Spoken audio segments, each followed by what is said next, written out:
On peut se demander si les personnes qui vivent à Aix, à Marseille, à Toulon ou dans toute la partie de la Basse-Provence savent que l'eau qui sort de leur robinet, elle provient du Verdon, qui finalement n'est pas si loin que ça de chez eux. Et est-ce qu'elles savent aussi que c'est le fruit vraiment d'une histoire longue, cette eau qui sort de leur robinet?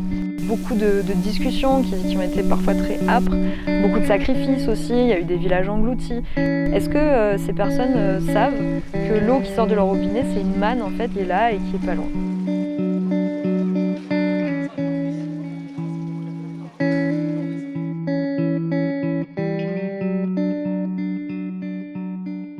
Le Verdon, on prend sa source à Alos, et entre Alos et sa confluence avec l'Issol, qui est une belle rivière aussi un petit peu moins en altitude, vraiment un torrent de montagne à forte pente, avec des gros blocs, enfin un lit vraiment structuré. Et puis, au fur et à mesure qu'il descend, la pente s'adoucit, et donc on a une rivière à fort charriage avec un lit en tresse. Donc sur ce tronçon, on a un cours d'eau à régime niveau pluvial, c'est-à-dire un maximum d'eau stockée sous forme de neige avec les chutes de neige hivernale, complétées par des pluies au printemps et à l'automne. Là, on est vraiment face à une rivière de montagne qui peut avoir des crues extrêmement violentes, liées aux précipitations comme en 94, avec des érosions berges, avec du transport de matériaux, avec des charriages, destruction de ponts, obstructions, etc. Quand on passe les gorges à l'aval de Castellane, on rentre sur un régime plutôt méditerranéen, où là, on a beaucoup moins de précipitations qui sont très irrégulières, qui vont apporter des ruissellements sur les affluents, comme sur le Colostre ou sur le Jabron ou l'Artuby, avec donc un régime extrêmement hétérogène au cours de l'année. Par contre, on n'a plus, du fait des aménagements de cailloux, on n'a plus de transit sédimentaire, parce qu'ils sont tous petit à petit stockés dans les barrages, et donc on a à l'aval de Sainte-Croix des crues pratiquement qu'hydrauliques, et là par contre on peut avoir des très gros volumes qui arrivent du fait des crues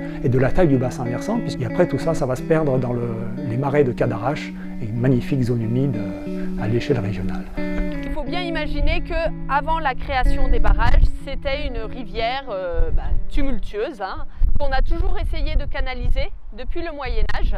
Les premières digues qui ont été créées à la toute fin du Moyen-Âge pour essayer de canaliser cette rivière, notamment à Castellane. On a toujours eu peur de cette rivière, à tel point qu'en fait la digue qui longe le Verdon à Castellane, on l'a appelée la barricade. Ce qui veut tout dire quand même, c'est qu'on souhaitait se protéger de la rivière. L'anthropisation de la rivière, donc elle passe par la captation de l'eau dans des canaux, donc ça c'est plutôt pour les usages agricoles, artisanaux, industriels, peut-être on peut parler d'industrie dès le 19e siècle.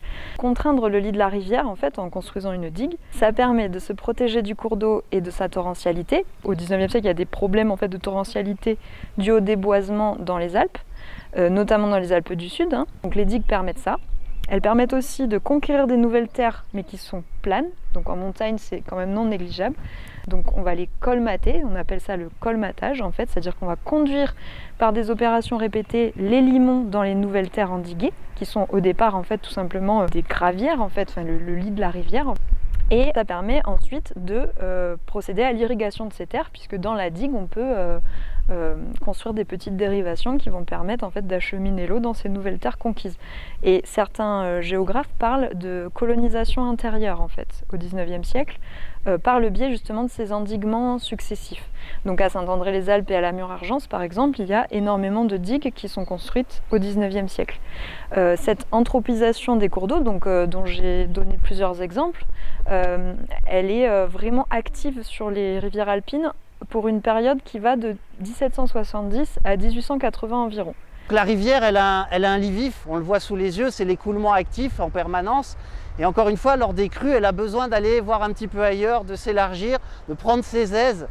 Et là, on parle du lit majeur de la rivière. Donc là, il peut être très large, ce lit majeur. Et là, clairement, on s'est confronté à l'installation de l'humain qui, lui, dans des vallées qui sont assez contraintes. Il faut avoir l'image que les versants sont là et que les endroits disponibles pour s'installer, il n'y en a pas tant que ça. Donc l'humain, il a fait un vrai travail contre la rivière, même si j'aime pas cette expression. Il s'est mis un peu en guerre contre les milieux aquatiques pour dire nous, l'humain, on veut s'installer, on veut s'imposer et on veut pouvoir cultiver nos terres, on veut pouvoir vivre sur le territoire. Donc par rapport à ce Verdon, par exemple, il y a plein d'endroits où on a avancé sans cesse les terres exploitables.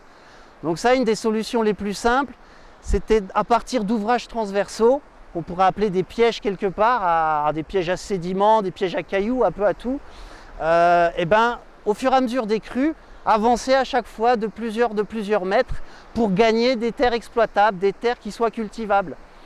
Alors le bon fondement de tout ça, il n'est pas à remettre en cause, parce qu'on était sur des cultures vivrières.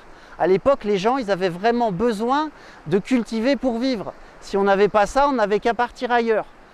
Donc ils ne le faisaient pas contre la rivière, c'était juste une approche très humaine de la problématique. Au XIXe siècle, le Verdon en fait était très disputé. Pourquoi? Parce qu'il y avait plusieurs usagers et plusieurs usagers potentiels à l'aval et hors du bassin versant. Donc il y avait déjà en fait la Durance qui était captée au niveau des départements du Vaucluse, des Bouches-du-Rhône. C'est de la ville que l'histoire sérieuse de l'eau du Verdon va commencer, et notamment dans le premier tiers du XIXe siècle, avec les épisodes de sécheresse des villes littorales et notamment de Marseille. Une épidémie de choléra importante, la dernière je crois à Marseille au milieu des années 30. Et donc là, c'est posé réellement la question de l'eau comme facteur de santé publique. Et des premiers projets importants ont émergé à ce moment-là, et notamment ce qu'on appelle encore le canal de Marseille, mais qui pour le coup était plutôt lié à la Durance qu'au Verdon, et même complètement lié à la Durance. En parallèle, il y avait le département du Var, par exemple, qui, lui, n'était alimenté que par les eaux pluviales, donc qui manquait cruellement d'eau, qui pratiquait principalement une agriculture sèche. Il y avait les 3 grandes villes d'Aix, de Marseille et de Toulon, mais aussi les 3 départements du Var, des Bouches-du-Rhône et du Vaucluse, qui, en fait, recherchaient des ressources en eau nécessaires à leur accroissement démographique. Ils recherchaient à la fois l'eau potable, donc l'eau crue, c'est-à-dire l'eau qui ne devait pas être bouillie, qui pouvait être bue telle qu'elle, en fait. Ils recherchaient aussi à augmenter l'eau, le débit qui servait aux irrigations pour l'agriculture. Donc il y avait des besoins accrus, avec une croissance très forte de la Basse-Provence. Et là on retrouve notre dualité, nos coexistences, puisque si Marseille a réussi à amener son eau jusqu'au Palais Longchamp, Aix pour le coup n'était pas concerné par ce projet, et donc il y a eu une réflexion pour Aix, la mise en œuvre d'un ouvrage qu'on a appelé le canal du Verdon, et qui va lui être dédié à l'alimentation en eau de la ville d'Aix. Et donc, dans ce contexte-là, tous les regards se portaient vers les ressources disponibles, et notamment vers Fontaine-l'Évêque, qui est une résurgence en fait karstique, du même type que celle de Fontaine de Vaucluse, sauf qu'elle n'est pas intermittente, elle est constante, son débit est moindre mais elle est constante. Son eau était qualifiée de fraîche, de pure, de limpide, donc elle pouvait vraiment faire l'affaire pour alimenter les villes de la Basse-Provence. Et c'est là où les départements vont être très impliqués dans cette affaire, et notamment le département du Var, qui s'est un peu inquiété de voir son eau partir à Aix, et lui sans grand-chose. Dans ce contexte-là, le département du Var achète la source en 1899 à son propriétaire de l'époque, qui était Monsieur de Gassier, et donc suscite l'inquiétude des autres acteurs, qui déjà subissaient les pénuries du Verdon. Par exemple, le canal du Verdon, à l'étiage, n'était pas suffisant pour alimenter les Aixois. Donc il y avait déjà des inquiétudes en fait sur la ressource en eau. Donc en gros, le département du Var va mettre en œuvre, ou en tout cas sur le papier, un certain nombre de projets pour son irrigation, et notamment l'irrigation des villes côtières varoises.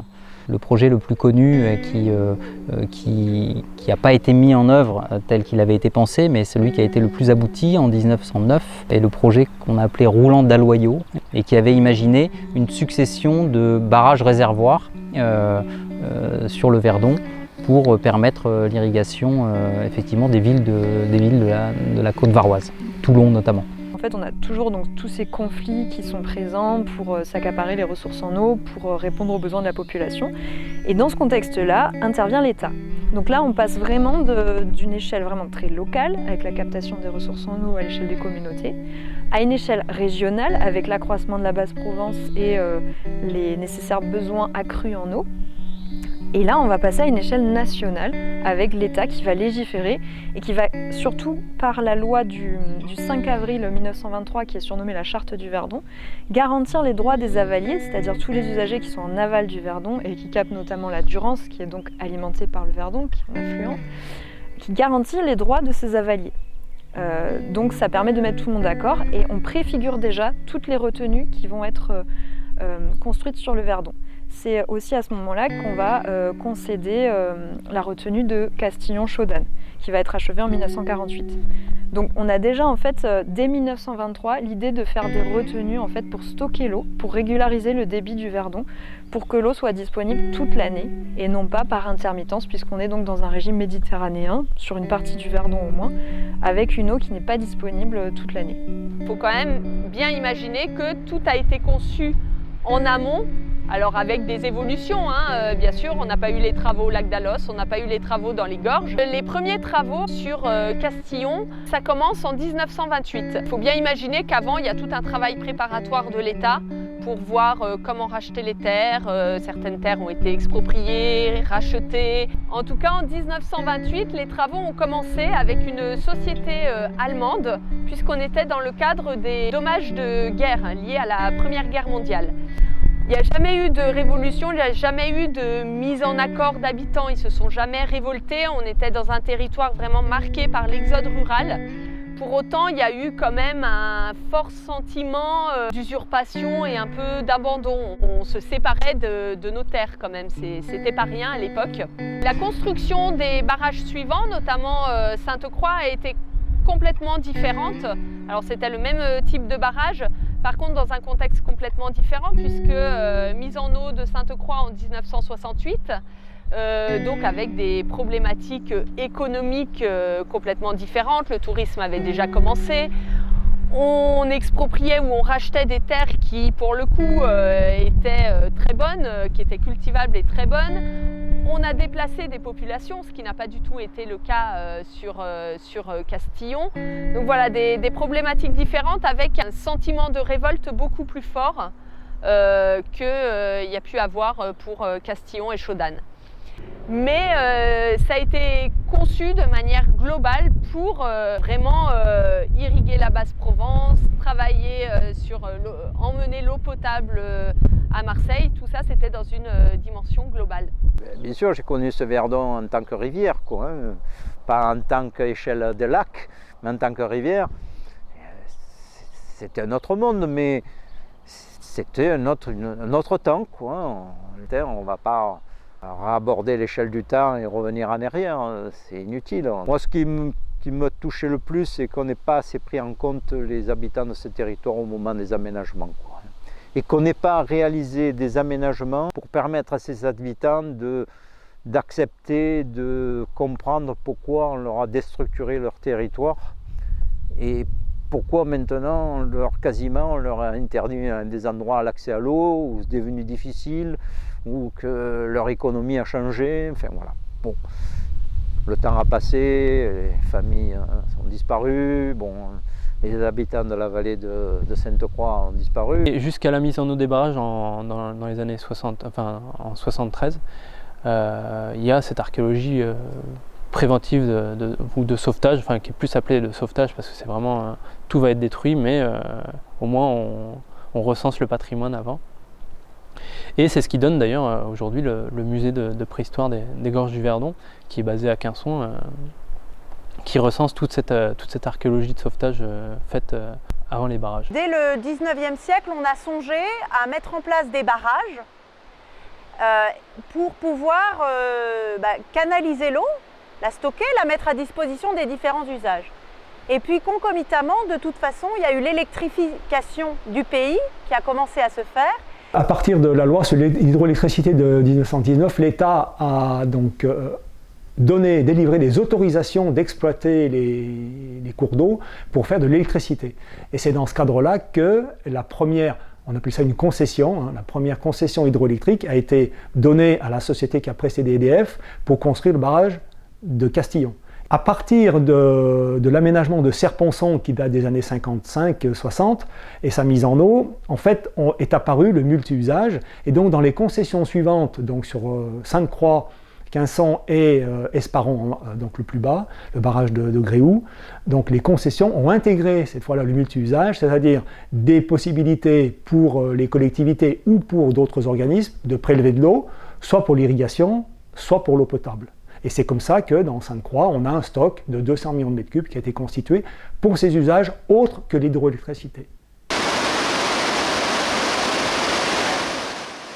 L'eau du canal de Provence est issue du Verdon, de la rivière Verdon. Son transport est permis à partir du canal mixte par une succession de canaux à l'air libre et de galeries, qui a été à l'époque une innovation majeure, de traverser les montagnes pour passer d'une altitude de 350 mètres jusqu'au littoral, que ce soit Marseille, Toulon ou le littoral varois. Et à partir de ces réseaux, donc c'est plus de 5600 km de réseau, 5 fois la distance Marseille-Lille, qui sont pour l'essentiel enterrés. La desserte en eau de ces territoires a été permise notamment par le stockage de l'eau dans le barrage de Castillon ou le barrage de Sainte-Croix.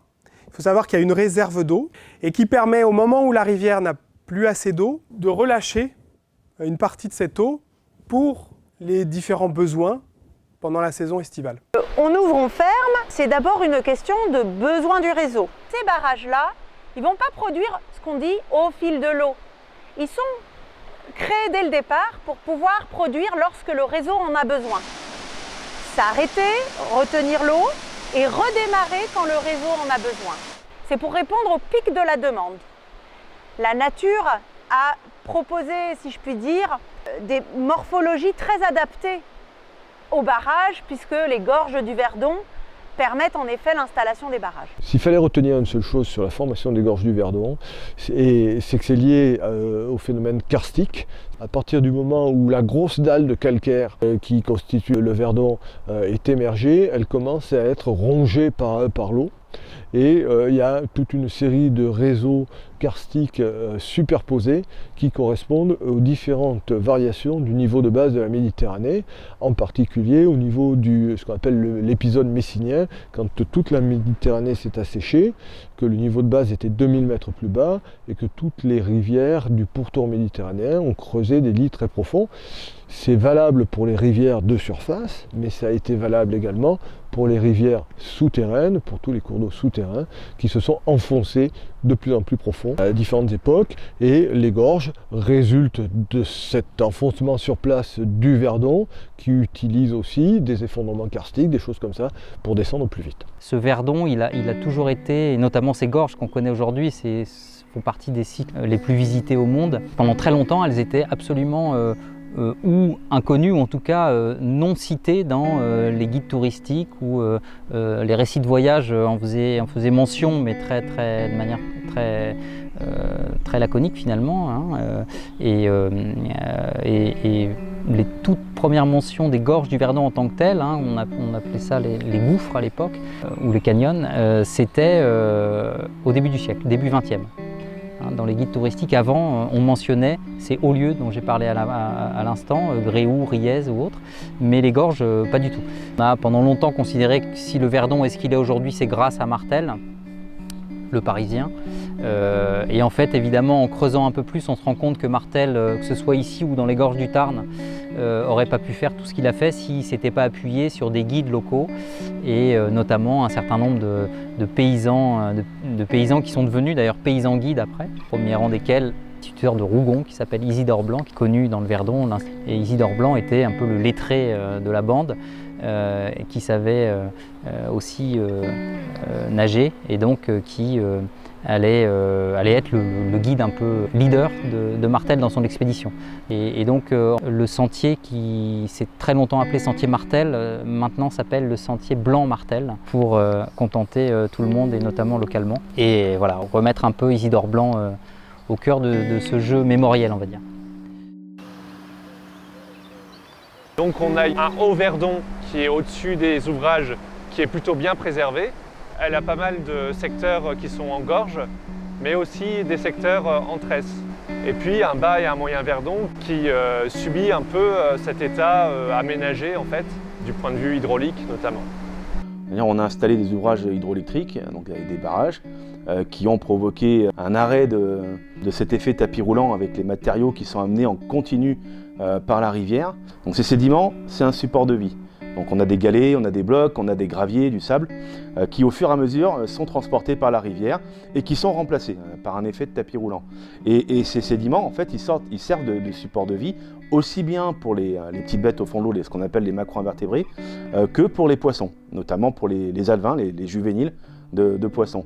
Et quand ces matériaux ne sont pas remplacés, au bout du compte, on se retrouve avec des macro-invertébrés qui disparaissent puisqu'ils n'ont plus leur support de vie, et puis les poissons qui sont associés aussi à ces habitats très spécifiques qui disparaissent aussi parce que ces habitats disparaissent en même temps. En fait, c'est un peu la clé des rivières en tresse, les sédiments, c'est qu'il faut une masse considérable de galets, de graviers qui s'accumulent et qui produisent ces paysages de rivières en tresse. C'est des milieux très très dynamiques qui n'arrêtent pas de changer. À la moindre petite crue, en fait, les chenaux se modifient et emportent un petit peu de végétation. Il y a une végétation qui recolonise. Et en fait, la dynamique apporte de l'hétérogénéité dans les milieux. C'est-à-dire qu'on va avoir une multitude d'habitats, des zones courantes, des zones lentes pour les milieux aquatiques, mais aussi des zones sèches et des zones humides pour les milieux terrestres, et différents types de végétation. Et forcément différents types d'espèces faunistiques qui vont venir coloniser le milieu. Sur les arbres, on va avoir les oiseaux, les chiroptères, qui sont des espèces intéressantes en ripisylve, et puis toute une série d'espèces piscicoles différentes. Et on rajoute à ça aussi des espèces macro-invertébrées qui en fait ont un gros intérêt parce qu'ils vont avoir un impact direct sur les peuplements piscicoles et sur la qualité de l'eau aussi. C'est des espèces intéressantes parce qu'elles viennent aérer en fait le substrat et contribuer un peu à la régénération de l'eau, à l'auto-épuration de la rivière. Donc ça a des intérêts assez énormes. On a de nombreux massifs avec des géologies très variables et du coup on a un apport sédimentaire qui est déjà riche en quantité mais en variété aussi. L'Agence de l'eau, il y a quelques années, dans le cadre du financement de l'équipe rivière, elle nous a dit nous on veut bien continuer à financer cette équipe, mais en contrepartie on voudrait que des études soient lancées sur certaines thématiques et notamment la thématique sédimentaire.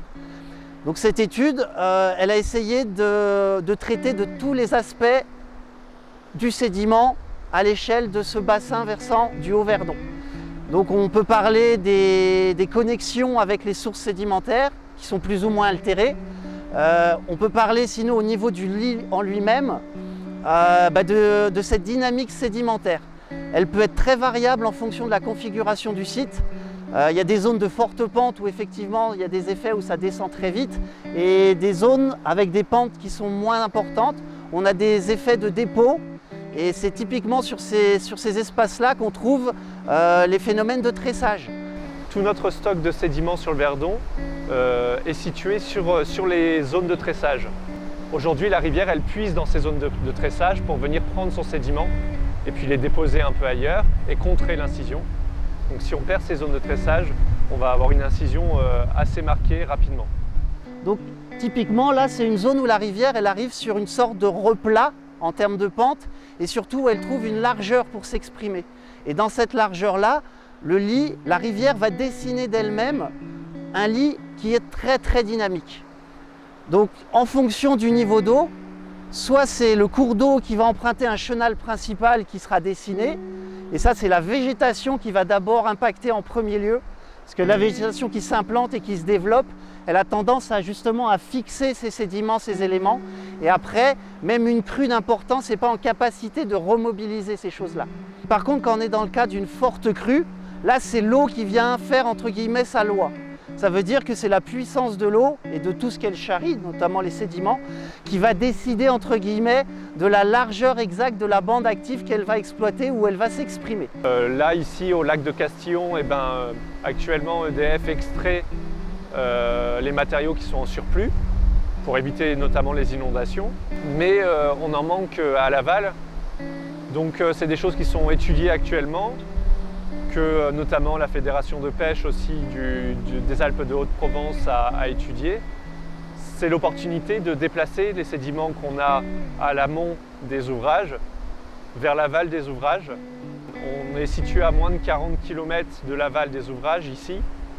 Donc on pourrait très bien se permettre de prendre les sédiments ici pour les emmener en dessous des ouvrages pour recharger le Verdon avec avec les sédiments et remplacer un peu ce que faisait la nature avant. Les iscles centrales, ça peut être un habitat, et quand on vient travailler, on a bien conscience qu'on a un impact sur ces milieux. Donc après, tout est question de savoir, dans la balance, est-ce qu'on préserve les espèces et la biodiversité, ou est-ce qu'on essaye de travailler sur, encore une fois, cette dynamique sédimentaire qui est en tarissement. C'est un vrai débat, surtout sur des têtes de bassin, encore une fois, avec des vrais enjeux de biodiversité. Et par contre, il faut avoir cette capacité à dialoguer pour se dire, ben non, là, sur ces secteurs-là, on serait gagnant plutôt à ne rien faire et à laisser justement cette biodiversité s'exprimer à son maximum. Ces barrages, c'est sûr que ça a eu un impact, pas que négatif, positif aussi. Ça a vraiment été le levier pour développer le tourisme de plein air. Dès les années 70, on s'est appuyé sur ces lacs pour développer le tourisme qui commençait avec les gorges, mais qui était plutôt assez élitiste en fait. On visitait les gorges, les sentiers de randonnée, c'était presque pour des alpinistes, c'était vraiment pas fait pour le tout public. On a eu là le modèle en fait de la Côte d'Azur qui s'est déporté finalement à l'intérieur du pays. Avec même certains projets, je pense à un projet du maire de Saint-Tropez de l'époque qui voulait faire une sorte de route touristique entre les deux Saint-Tropez du Var qui était Bauduin dans le Verdon au bord du lac et puis le Saint-Tropez qu'on connaît, mais en disant qu'avant de développer et de mettre en pratique cette route touristique, il faudrait éduquer les gens du haut pays et apprendre notamment aux habitants de Bauduin à se laver et à ne pas cracher par terre. Donc c'était fabuleux. Le temps n'était pas le même, la population du Verdon et la population touristique n'étaient pas du tout la même. Voilà, donc aujourd'hui, on s'acclimate, le temps passe, on s'acclimate des paysages transformés, on trouve que les lacs sont des beaux paysages, mais moi qui me rappelle d'une rivière courante et filante, c'était un autre monde, quoi. Voilà. La construction de ces lacs a amené un public plus familial, a amené aussi les habitants à s'approprier au fur et à mesure ces lacs. On allait pêcher, on allait se baigner dans le Verdon. À l'époque, dans les années 70, on se baignait dans le Verdon et pas du tout dans les lacs. Les bases de loisirs, au final, quand on y pense, c'est assez récent. Et c'est vrai qu'aujourd'hui, c'est un gros point du développement touristique du territoire. On n'y avait peut-être même pas pensé à la base. Donc aujourd'hui, il faut faire avec des besoins, des bases de loisirs qui, ils n'ont pas envie d'avoir un lac vide au 15 août.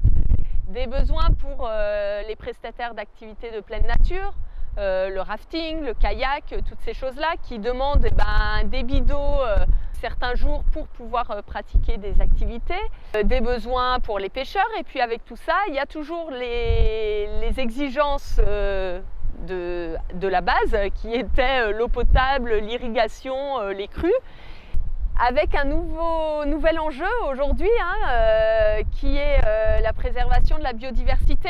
Donc on évite qu'il y ait des débits trop variés, on essaye d'avoir un débit réservé. Enfin voilà, il y a plein d'enjeux en fait ensemble qui n'avaient forcément pas été pensés à la base de la construction du barrage, et aujourd'hui il faut faire avec tout ça. C'est le but de la concertation entre les différents acteurs.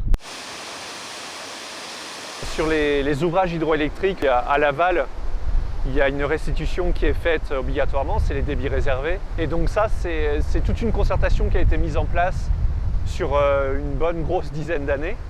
Donc c'est mettre tout le monde autour de la table, EDF qui gère les ouvrages, les fédérations de pêche, les professionnels de l'eau vive, les communes qui bénéficient aussi de cette eau, la SCP aussi qui prend l'eau et qui irrigue toute la région Provence-Alpes-Côte d'Azur avec l'eau du Verdon. Voilà, ça fait du monde à mettre autour de la table, et donc tous ensemble, on a réussi à trouver un compromis et trouver une valeur de débit à l'aval de ces ouvrages qui permet de maintenir des activités économiques, que ce soit pour EDF, que pour par exemple les activités d'eau vive ou des activités de loisirs comme la pêche.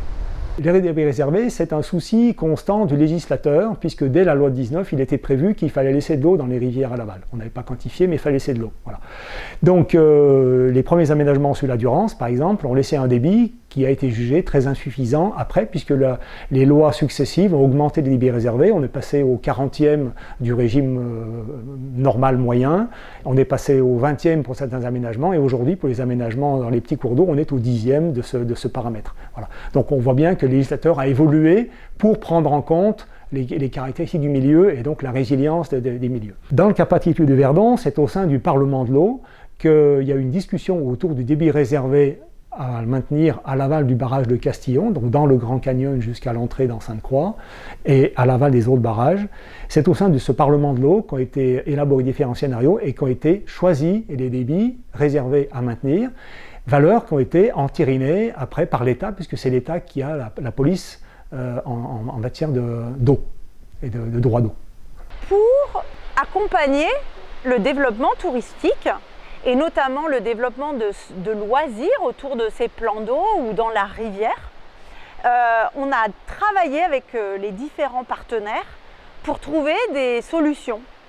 Alors, pas mal de ce qu'on appelle des sociopros, ce sont des acteurs de la vie économique, ont souhaité avoir des lâchers d'eau pour exercer des sports d'eau vive, du rafting, du canoë, de la nage en eau libre. Donc ils nous demandent à ce moment-là, alors que ce n'est pas programmé, de lâcher de l'eau pour qu'il y ait de la dynamique en rivière. En fait, l'origine des 2 jours d'eau sur le Verdon n'est pas liée vraiment à un accord entre les sociétés de sport d'eau vive et l'EDF. Ça n'a jamais été ça. C'est-à-dire qu'en fait, les activités étant sur place, elles ont une place au niveau économique pour la vie de la région, mais non seulement pour le tourisme, mais aussi pour les gens qui travaillent dedans, qui vivent ici à l'année, quoi. Donc en fait, cette activité-là, elle était menacée suivant le choix qui était fait en option. Est-ce qu'on lâche tant, est-ce qu'on lâche tant, est-ce qu'on lâche tous les jours, est-ce qu'on diminue le niveau de manière à ce que la navigation soit interdite. La commission Chaudonne a ce rôle-là, c'est de gérer la sécurité à l'aval des barrages EDF. Si l'option qui a été choisie, c'est la préfecture qui gère ça, c'est au niveau sécurité. Et ça a été de lâcher progressivement l'eau la veille à l'aval du barrage par palier.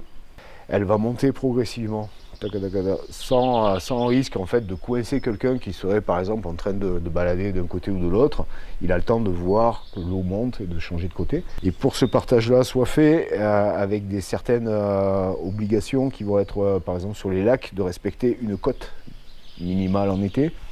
Le volume d'eau ne pouvant pas descendre plus que ça, la moyenne faite, plutôt que de lâcher tout le temps, ils ont décidé en fait, de concentrer l'excédent d'eau sur 2 jours dans les années normales, en fait, on va dire, le mardi et le vendredi, et relâcher, voilà, et nous permet de naviguer.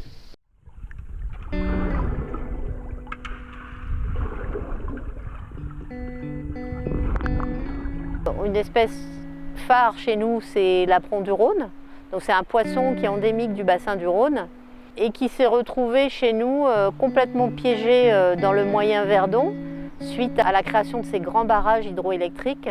L'espèce apron a été mise en évidence donc, dans le Grand Canyon à la fin des années 80, donc un petit peu par hasard lors de prospection nocturne. Alors cette espèce, c'est une espèce dite parapluie, c'est-à-dire que c'est une espèce dont la protection, quand on protège ces milieux et l'espèce, en fait on protège l'ensemble de la biocénose aquatique. Donc c'est très important de pouvoir protéger l'apron. En plus, c'est une espèce qui bouge très peu et qui a un régime d'alimentation très spécifique. Donc il faut vraiment avoir de l'eau de très bonne qualité, un milieu protégé pour qu'il puisse continuer à vivre. Bon, c'est un poisson qui va nager très peu, qui va se caler derrière les galets. Et donc c'est un poisson qui peut rencontrer des difficultés dans des rivières à forte fréquentation humaine. Donc notamment toutes les activités qui peuvent entraîner un piétinement du fond ou un bouleversement des galets où il se cache ou alors où il trouve simplement ses proies. Donc ces proies, c'est des larves aquatiques qui sont cachées sous les galets ou dans les mousses qui sont sur les galets. Voilà, donc la fréquentation fait que quand on va se baigner, quand on pratique une activité aquatique où on va toucher le fond de la rivière, soit avec les pieds, soit avec un sac à dos, soit avec le fond d'une embarcation s'il n'y a pas assez d'eau. Ça peut vraiment bouleverser l'écosystème des galets. Il y a une étude qui a été menée par la Maison régionale de l'eau. Voilà, cette étude n'a pas été finalisée dans son ensemble parce qu'il manque la résilience du milieu. Là, nous, ça a été étudié juste sur un piétinement. Donc en fait, il y a eu un chiffre qui a fait beaucoup de mal hein, et qui est le 65% des espèces disparaissent au premier passage. Alors ça, j'invite quand même beaucoup de monde à retrouver l'origine de ce chiffre-là. Ce chiffre-là vient d'une étude méthodologique. Ces études méthodologiques servent à mettre en place les études d'impact, mais ne sont en rien des études d'impact. Parce qu'en fait, c'est juste le passage qui est étudié, ce qui se passe au moment du passage. Mais est-ce que les 65% qui ne sont plus présents après, est-ce qu'ils sont morts ? Est-ce qu'ils se sont juste mis sur le côté? Est-ce qu'ils ont été emportés, ils sont 2 mètres plus loin? Combien de temps il faut pour que justement ça se remette en place? Est-ce que sur une année, est-ce que tout se reforme? Voilà. Il manque quand même des questions. C'est-à-dire que là, en fait, il y a des réponses surtout. Et là, le truc, c'est juste, voilà, 65%. Il faut imaginer quand même et se poser 2 secondes et se dire si une activité humaine, quand on met un pied dans l'eau, on tue 65% des espèces, ça ferait longtemps qu'il n'y aurait plus personne dans la rivière. Là. Pour contribuer à la protection de l'espèce, a été mis en place une réglementation de certaines activités aquatiques dans le Grand Canyon et à l'aval de la passerelle de l'Estelier, donc jusqu'au plan d'eau de Sainte-Croix, où on a essayé de concilier les pratiques sportives encadrées avec la protection des milieux et puis la sécurité des pratiquants. Cette réglementation qui vise à concilier les usages est basée notamment sur des cheminements uniques qui essayent de canaliser les gens sur des zones les moins sensibles pour l'espèce apron, de façon à ce qu'on limite le piétinement et que l'impact de ces zones piétinées soit parfaitement supportable au regard des surfaces où peut vivre l'apron. Le public qu'on a le plus de mal à toucher, ce sont les baigneurs, puisqu'ils ne sont pas encadrés dans leur activité hein, et ils ne sont pas forcément informés par les bons réseaux, les bons canaux. Donc c'est sur ce public-là aussi qu'il faut qu'on travaille davantage pour les informer que se baigner ou faire des petits barrages de galets peut perturber la rivière. Et à cela s'ajoutent d'autres pressions, comme notamment la forte fréquentation humaine dans ce cours d'eau où on a énormément d'activités nautiques, d'activités aquatiques en général. D'autres acteurs vont demander plutôt à pouvoir bénéficier de cotes sur les plans d'eau. La cote sur les plans d'eau, ce n'est ni plus ni moins qu'un niveau d'eau qui permette d'accéder à une plage en toute sécurité ou avec un joli panorama. Et là aussi, on ne le fait pas tout seul, on va discuter en concertation avec les acteurs pour trouver des cotes de compatibilité touristique qui soient acceptables pour nous, pour le reste des autres usages et pour eux. On a des cours d'eau qui sont soumis à des éclusées, donc des lâchers d'eau, et tout d'un coup ça s'arrête. Et là le problème c'est qu'on le provoque pour pouvoir favoriser des activités de loisirs. Donc quand c'est à des fins économiques, c'est pas toujours facilement acceptable, mais au moins on se dit il y a quand même un objectif économique derrière, il y a peut-être un bassin d'emploi très important, et il y a peut-être voilà, une économie locale à préserver. Là concrètement, on a ce type de gestion de débit en mode on-off, d'abord au détriment des milieux, mais ensuite au détriment d'autres activités de loisirs. La pêche de loisirs est une activité de loisirs comme les sports d'eau vive, avec également son chiffre d'affaires et également sa manne financière, mais cette activité elle n'est pas prise en compte, contrairement au sport d'eau vive. Ce qui fait qu'on se retrouve avec une activité qui est favorisée, et en plus avec une pratique de gestion de débit pour cette activité qui va clairement défavoriser le milieu, qui a un impact environnemental qui se rajoute à l'impact environnemental déjà lié à la présence des barrages et à l'absence ou tout du moins la raréfaction des sédiments dans le cours d'eau. C'est plutôt une concertation entre tous les acteurs, mais ça n'a pas été une volonté des sports d'eau vive de négocier avec là. On est tombé sur cet accord-là d'avoir 2 jours d'eau par semaine. Pour nous, en termes d'activité, je pense que c'est plus une contrainte qu'un avantage. Pour faire un peu un parallèle avec, je sais pas moi, des restaurants qui seraient dans un village touristique ouvert 2 jours par semaine.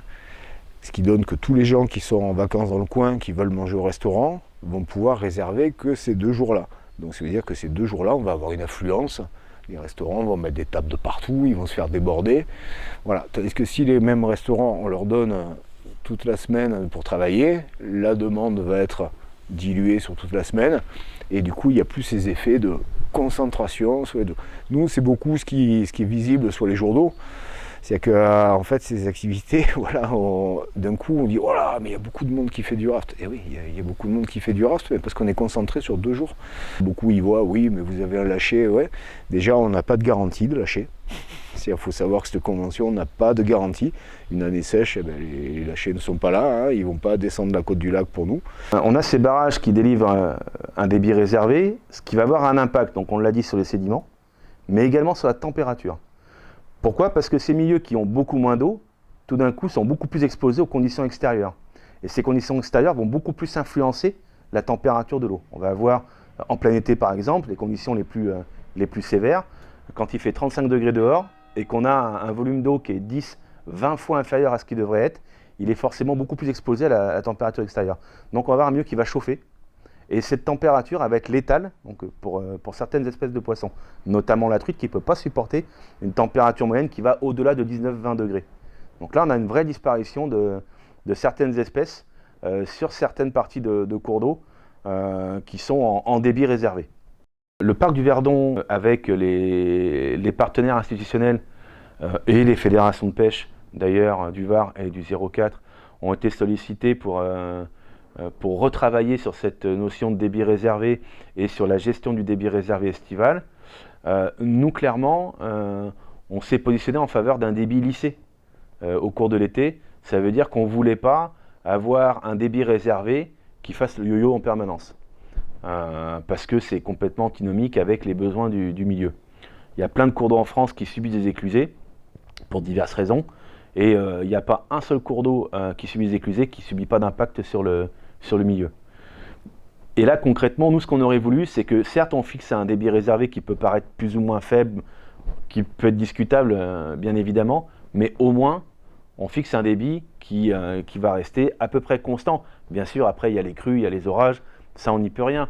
Mais par contre, à minima, c'est d'éviter de jouer à l'apprenti sorcier avec ces débits pour favoriser une activité. À minima, au moins que ça paraisse le plus naturel possible. Si on regarde la partie environnementale, c'est des choses qui sont suivies actuellement parce que les débits réservés ils sont encore assez jeunes. On n'a pas assez de recul pour évaluer l'impact sur l'environnement de ces débits réservés. Les premières études là, de suivi montrent qu'il y a un effet qui est plutôt bénéfique de la rehausse des débits. Forcément, on peut toujours faire mieux, hein, mais c'est des choses qui sont suivies et évaluées d'année en année. Grâce au parc naturel régional du Verdon, grâce à tous les acteurs du Verdon, c'est qu'on a fait de cette rehausse des débits réservés une double opportunité. On a, tout en rehaussant les débits réservés, proposé de turbiner ces débits réservés en mettant des microcentrales, et c'est le cas notamment à Gréoux et à Chaudanne. Et ça c'est une vraie réussite parce que du coup, il y a un gagnant-gagnant. C'est-à-dire que le milieu y est gagnant, il y a des débits réservés suppléés et la production hydroélectrique, elle est suppléée aussi. Ce genre d'opération-là est vraiment intéressant. On s'est adapté en 1996. On s'adaptera si, par exemple, l'été, on devait passer à un débit qui serait de 4 ou 6 mètres cubes secondes. On s'adaptera. Il ne faut pas nous supprimer de la carte non plus. On adaptera nos pratiques, on adaptera nos parcours. Nos embarcations, voilà. Peut-être que le raft ça sera plus sur le Verdon, voilà. Mais ça sera plus sur le Verdon juillet-août parce que les niveaux d'eau ne se pratiquent pas. Ou soit s'il y a des précipitations, dans ce cas-là on pourra les ressortir. Par contre au printemps et à l'automne, oui, c'est une activité qu'on pourra continuer à pratiquer, mais il suffit juste qu'il y ait une entente, mais ce que je parlais tout à l'heure de l'équilibre, et si on met du scientifique là-dedans, ça permettra de savoir exactement ce qu'il faut faire. Et toutes les corporations devront s'adapter à ça. La pêche, comme nous, voilà. Et même l'EDF.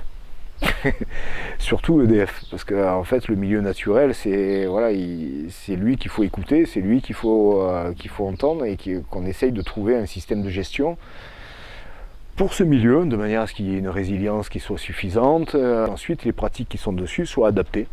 Et lorsqu'il y a des demandes, on les étudie dans le cadre de ce SAGE. Le SAGE, il a aussi à cœur de faire en sorte que les usages coexistent et cohabitent en créant de la valeur. chacun doit créer de la valeur. L'intitulé d'un sage, c'est Schéma d'aménagement et de gestion des eaux. C'est un document de prospective, c'est-à-dire qui définit les grands enjeux et qui doit mettre en œuvre ces grands enjeux, et il est complété par ce qu'on appelle un contrat rivière, qui lui est le schéma opérationnel d'un sage. Par exemple, ou l'installation, la création, le réaménagement des stations d'épuration, entre autres, mais pas que, de la gestion d'une ligne de cours d'eau, de la renaturation d'une rivière, ainsi de suite. La clé, c'est la commission locale de l'eau, qui est le parlement de l'eau à l'échelle d'un bassin versant, qui est composé de 50% d'élus, 25% d'usagers, 25% des services de l'État. Et donc cette clé est présidée par un président, en l'occurrence moi-même, à un bureau qui rend les décisions sur les avis. On est consulté pour des avis réglementaires, qui est ensuite transféré au service de l'État pour prise d'arrêté. Et la clé planche sur des sujets qui constituent la mise en œuvre du sage. On a demandé la création d'un groupe de travail justement au niveau de la clé pour intégrer dedans la pêche, tous les utilisateurs, pour réfléchir sur cette problématique-là. Et dans nos propositions, elles étaient justement que il fallait mettre un débit constant pour que le milieu aille bien, nous on était prêts à le faire. Mais pareil, ça s'étudie dans le format d'une conciliation d'usage, c'est qu'en fait, c'est pas parce qu'on va dire, ben oui, on est prêt à avoir une belle rivière, oh bah attends, mais là on va les assassiner, pour une fois pour toutes, si on va mettre un débit qui leur interdira de tout faire. Voilà. L'apron, donc cette espèce emblématique du tronçon central de Verdon, donc, a été identifiée jusqu'à Castellane. Aujourd'hui, c'est l'occasion rêvée de se mettre tous autour de la table et d'analyser toutes les activités qui se produisent et qui se déroulent donc, sur ce tronçon entre Castellane et le Grand Canyon, voire même jusqu'à Sainte-Croix, de façon à analyser leur éventuel impact sur le milieu et de voir comment on peut faire pour conserver les activités, tout en excluant peut-être certaines zones d'activité quelles qu'elles soient, de façon à réserver une place aux poissons, à cette espèce emblématique. Et là, il y a un vrai travail à faire dans l'avenir, d'autant plus qu'on sait que dans les années qui viennent, la diminution de la ressource en eau risque d'avoir des conséquences en termes de débit réservé. Donc il faudrait qu'on anticipe collectivement, tous les usagers, tous les citoyens, etc., autour du Verdon, pour trouver des solutions, et puis trouver un vivre ensemble qui soit acceptable pour tous. On travaille avec la Fédé de pêche, avec l'OFB, avec les sociopros, à trouver ce chemin-là, en concertation avec eux. Et s'il y a encore des besoins qui vous ont exprimés, on sera à leur écoute aussi, dans le cadre du SAGE et avec les autres acteurs. Mais c'est vrai que c'est un long chemin. C'est un long chemin, et puis les usages évoluent.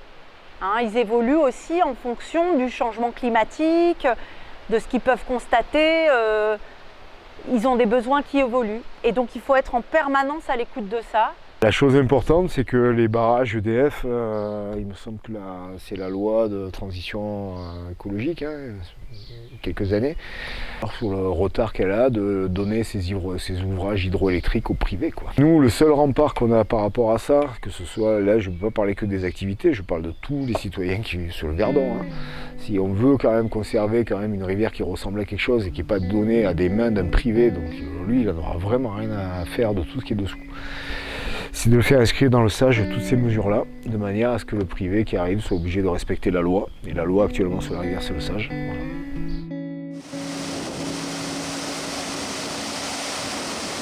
Chaque petit écosystème a son importance. On a chaque petit milieu de vie, oasis qu'on peut trouver. Alors les milieux humides, les prairies, les petits marais, les canaux qu'on a cités, les fossés, tous ces petits milieux annexes à la rivière, ils ont quand même une biodiversité qui est riche et puis qui a son importance dans le réseau trophique d'autres espèces qui vont trouver leur proie dans ces milieux. Les petits mammifères, les insectes vont être la proie d'oiseaux, vont être la proie eux-mêmes d'oiseaux de proie plus grands par exemple. Donc c'est quand même tout un ensemble d'espèces qui vivent ensemble et qui trouvent un équilibre. Parmi les milieux un petit peu annexes à la rivière, mais en même temps qui font partie intégrante du lit de la rivière, on a les ripisylves. Donc c'est vraiment les boisements qui sont liés au bord de cours d'eau, avec des saules, des aulnes, des frênes. Alors après, quand c'est un peu plus sec, on a des chênes, mais principalement, quand même, c'est beaucoup de saules. Ça, c'est vraiment des milieux importants. Alors au niveau de leur système racinaire, ils vont permettre de fixer les berges. Ils peuvent représenter des petites caches aussi pour tout un panel d'insectes, de petits poissons, donc d'écrevisses. Et au niveau du système plus aérien de l'arbre, ça peut être des gîtes pour les chauves-souris, pour les oiseaux, comme les milans noirs qui vont nicher en ripisylve, comme par exemple les pics, les rôliers aussi qu'on peut trouver dans les ripisylves. Donc c'est quand même des milieux intéressants. Et leur autre rôle, c'est de représenter des couloirs de déplacement, alors notamment pour les chauves-souris, mais également pour des mammifères ou des oiseaux, qui vont suivre ces couloirs boisés de rivière en rivière. C'est des axes de déplacement qui sont importants, et d'autant plus pour les chauves-souris qui ont besoin, avec leur système d'écolocation, d'avoir un repère dans l'espace. Et on a une espèce qui s'appelle le petit rhinolophe, par exemple, qui, au-delà de 5 mètres sans végétation, en fait, elle n'a pas de retour de son écho et elle se trouve un petit peu comme dans le désert. Donc elle a besoin de suivre des continuités d'arbres ou d'arbustes pour se déplacer.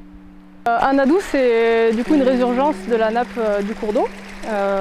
C'est une source en fait qui s'apparente à un ruisseau de très faible pente.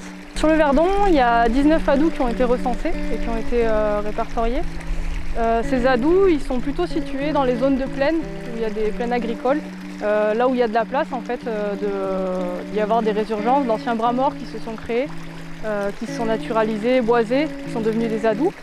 Il a des caractéristiques qui sont plutôt constantes, que ce soit en termes de débit ou de température, et ce qui en fait des milieux privilégiés pour de nombreuses espèces, comme que ce soit poissons, macro-invertébrés, ou même d'autres espèces qui profitent des milieux aquatiques en général. On a une diversité de milieux qui est très grande parce que c'est des milieux stables. Donc par exemple, on va avoir beaucoup de bois morts, de pierres, de galets, du sable, de matières colmatantes. Et c'est tous ces dépôts et cette diversité qui va accueillir de nombreuses espèces. Sur ce tronçon d'adou en particulier, on a une grande diversité d'habitats. Par exemple, on voit bien qu'il y a beaucoup de sous-berges qui vont permettre aux espèces de se cacher. On a beaucoup aussi de graviers. On a une succession de galets, de pierres et de graviers qui fournissent des habitats très différents, que ce soit pour les macro-invertébrés ou pour les poissons, parce qu'il faut savoir que tous ces graviers vont servir à la fraie piscicole, donc notamment les truites. Il y a beaucoup de mousse et de bois mort. Donc tous ces éléments ils vont permettre l'alimentation des macro-invertébrés, l'accueil des macro-invertébrés, donc également l'alimentation piscicole. Donc c'est tout un système qui est très important. Et tout ce bois mort, ces petites branches, elles sont issues d'une ripisylve qui est ici assez diversifiée. On a un peu des branches qui tombent, on a une emprise de la végétation au-dessus du chenal qui fournit de la protection. Donc ici on a quelque chose d'équilibré. Cette eau qui est fraîche naturellement, elle va le rester aussi grâce à cet ombrage qui est issu de la ripisylve. Donc en fait on va avoir un peu un îlot de végétation qui va abriter aussi les espèces terrestres. Il n'y a pas que les espèces aquatiques, tout le monde va en profiter de cette zone verte qui va permettre de sauver un peu tout le monde en période estivale et caniculaire.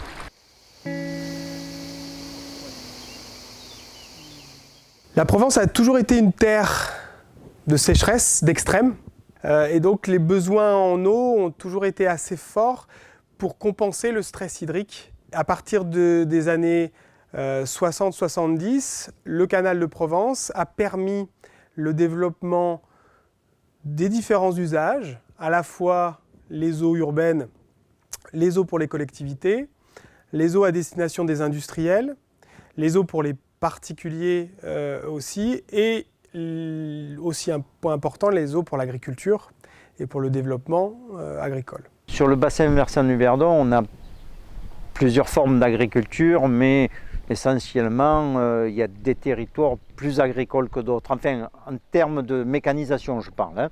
On a des gros secteurs d'élevage, des territoires surtout dans le haut, le moyen Verdon, ce sont des territoires d'élevage. où il y a de l'agriculture, mais moins mécanisée. Puis on a un grand territoire qui fait environ 33 000 hectares hein, sur le plateau de Valensole, où là, on a une agriculture beaucoup plus fortement mécanisée. Et là, vraiment, pas d'eau, quoi. À part dans les nappes profondes, mais pas d'eau. Donc on est sur une culture sèche, hein. Là maintenant une culture sèche, sur des céréales type blé dur, sur des sème-foin. En même temps, on avait, un peu avant, depuis les années du début du XXe siècle, la culture de la truffe. Et donc on avait un plateau qui était fortement boisé. Alors, pas naturellement, hein, parce qu'on avait planté beaucoup de chênes truffiers. Ces chênes truffiers sont devenus de beaux gros arbres. Hein. Et on est arrivé à la Deuxième Guerre mondiale, fin de la Deuxième Guerre mondiale, besoin de faire nourrir les Français, parce que les restrictions étaient dures. Et là, mécanisation qui arrive, et qu'est-ce qu'on fait? Les chênes truffiers, pendant la Deuxième Guerre mondiale, les gens préféraient manger des pommes de terre que des truffes. Hein. Donc, puis ils arrivaient en bout de course. Et donc les bulldozers sont arrivés, on a rasé tous les arbres fruitiers, les amandiers on les a laissés un peu dans les coins, et c'est là où on a commencé à cultiver avec la grosse mécanisation, hein, des tracteurs, des bulldozers, et on a fait des grands champs pour pouvoir faire de la grande culture. Voilà. Donc c'est pour ça que c'est une agriculture récente, hein, cette agriculture-là qui a 50, 60 ans, 70 ans. Et là, on s'aperçoit qu'elle a ses limites quand même. Hein. Pour bien comprendre aujourd'hui les besoins à venir en termes d'irrigation, on n'est plus dans une irrigation qu'on pouvait qualifier dans le passé de productiviste, c'est-à-dire en gros, plus on met d'eau, plus on produit en quantité. On a basculé dans un système qui est plutôt une irrigation de compensation du stress hydrique, ce qu'on appelle une irrigation de résilience aussi, apporter la quantité d'eau nécessaire à la plante à certains moments. Parce que, prenons l'exemple de la vigne n'a pas besoin d'eau pour une grosse partie de l'année, mais peut avoir besoin d'avoir, comme par le passé, un orage, l'équivalent d'un orage en plein mois de juillet ou au mois d'août, pour assurer la qualité de la production, mais pas la quantité. Donc pour maintenir cette qualité, et aussi pour s'assurer que la vigne ne stresse pas trop, et donc dure longtemps, plusieurs dizaines d'années. Une vigne peut durer plusieurs dizaines d'années, des plants de vigne. Et donc c'est des volumes d'eau qui sont plus faibles. Par contre, c'est une assurance qui est indispensable à l'avenir à l'agriculture pour être dynamique et pour qu'on garde une agriculture dans nos régions provençales. Cette irrigation de résilience est nécessaire. Donc elle va dans le bon sens en consommant moins en termes de volume, mais par contre, il est nécessaire dans certains secteurs d'étendre les réseaux pour permettre à certaines cultures d'accéder à l'eau, alors même qu'il y a quelques années, elles n'avaient pas forcément ce besoin d'accès à l'eau, mais les changements climatiques ont fait que ce stress hydrique augmente. Donc on a un choix difficile à faire, mais si on veut conserver une agriculture dynamique, il faut passer à cette irrigation de résilience qui est un vrai changement de paradigme, un vrai changement de concept.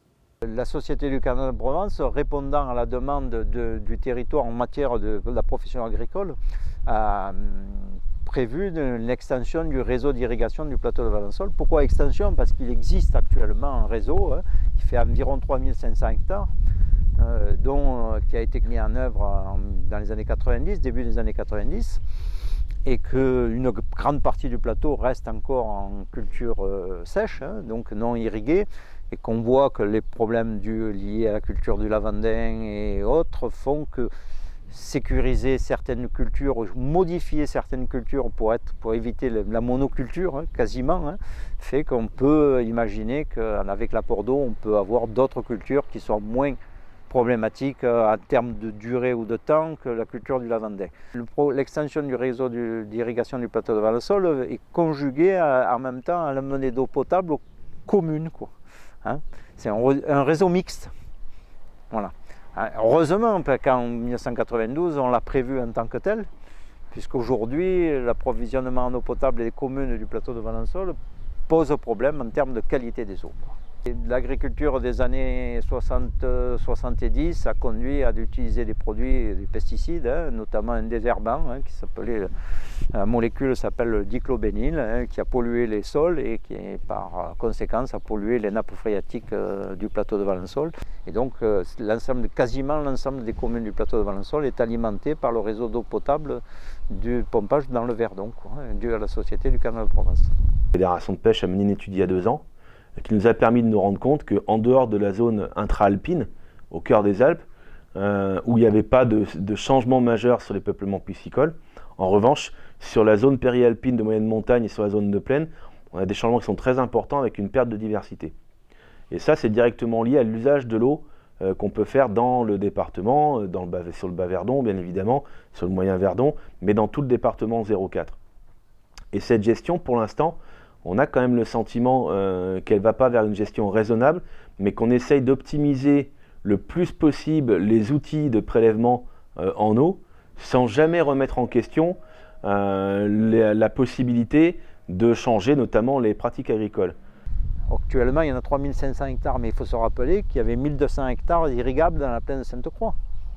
C'est juste une compensation, à part qu'avant ils irriguaient avec de l'eau qui leur coûtait rien.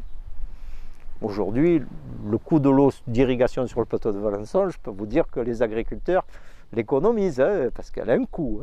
C'est l'accès à l'eau, l'accès au service de l'eau, qui est le vrai enjeu et qui, pour chacun des usagers, c'est notamment l'abonnement qui est une part importante. Et après, la tarification au mètre cube incite à une économie d'eau parce que personne n'est amené à augmenter significativement ses dépenses, notamment dans l'agriculture dont la valeur ajoutée est toujours compliquée à obtenir. Et l'agriculture est un domaine qui, contrairement parfois à certaines images véhiculées, est très technologique et devient très technologique, que ce soit dans la conduite des cultures ou dans la transformation des produits à l'aval. Et donc la Société du Canal de Provence essaye d'accompagner le mouvement et met à disposition services et ingénierie dans ce domaine-là. Ce qui m'inquiète à court terme, bien évidemment, c'est la gestion des milieux aquatiques.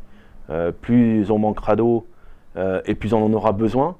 Donc le cercle vicieux, c'est que moins on a d'eau, plus on en prélève. Et donc ça fera toujours de moins en moins d'eau pour les milieux aquatiques. Et puis à moyen et long terme, ce que je vois venir malheureusement gros comme un phare, c'est quand même le risque que finalement on fasse perdurer des pratiques agricoles qui vont obliger le monde paysan à toujours investir, surinvestir dans des outils qui un jour vont se retrouver de toute façon confrontés au manque d'eau de façon trop flagrante. Et à ce moment-là, on dira quoi aux agriculteurs? Maintenant, on ne peut plus techniquement aller plus loin, maintenant on ne peut plus vous aider.